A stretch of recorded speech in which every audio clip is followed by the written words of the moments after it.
Саламатсыздар ма, құрметті әділғазылар. Мен Ақтөбе облысы Шалқар ауданы номер 3 жалпы орта білім беретін мектебінің 10 А сынып оқушысы Дайрабай Айдана боламын. Маған берілген жоба экоблогер. Бұл жобаның мақсаты қолымызда бар күшімізбен табиғатымызды аялап, сақтау. Және өз ойымдағы ұсыныстарды, идеяларды барынша тарату. Айдана, әлемдегі ең өзекті мәселелер қандай деп ойлайсың? Менің ойымша, әлемдегі ең өзекті мәселелер ол қоршаған ортаға, табиғатқа зиян келтіріп жатқан қоқыстар. Ал олардың алдын алу жолдары қандай? Ендеше менің ұсынысыма құлақ асыңыздар. Жалпы өсімдіктердің өсуіне кері әсерін тигізіп жатқан, далада шашылып жатқан полиэтилен пакеттері бар. Жалпы полиэтиленді пакет дегеніміз заттарды және материалдарды сақтауға және тасуға арналған полиэтиленнен жасалған қап.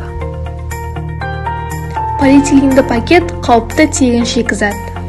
Полиэтиленді пакет біздің өмірімізге үлкен қауіп әкеледі.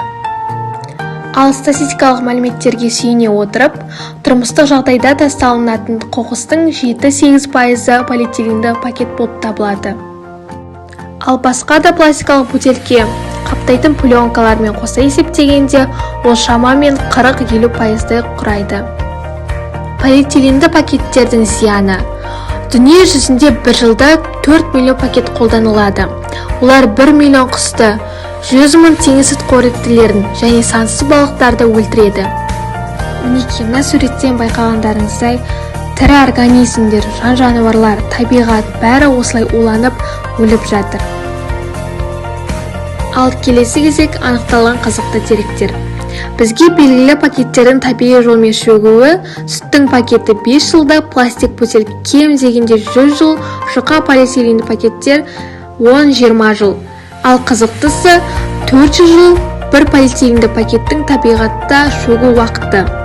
Полиэтиленді пакеттің 60% шөкпейді немесе жанбайды да. 20 минут бір полиэтиленді пакеттің пайдалану уақыты екен. Келесі кезек видеороликке назар аударайық.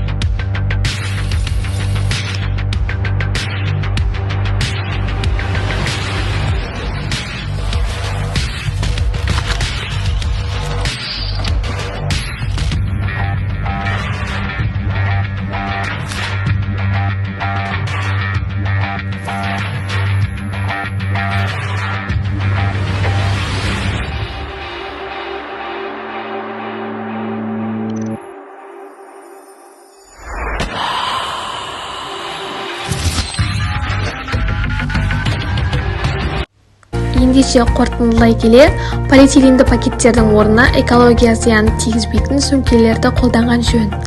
Мен қағаз пакеттерді және материалдан жасалған пакеттерді ұсынып отырмын. Мен оларды эко-сөмкелер деп атадым. Олар өндірісі жағынан да, қоршаған ортаға тигізетін зиян жағынан да полиэтиленді пакеттерге қарағанда төменде болып келеді. Мың есе төмен болады. Мен оған 100% сенімдімін. Енді осы экосөмкелердің артықшылықтарын айта кетсек, олар қолданылған қағаз өнімдерін қайта өңдеу жолымен дайындалады. Ол табиғат ресурстарын 100% зиян тигізбеуді қамтамасыз етеді.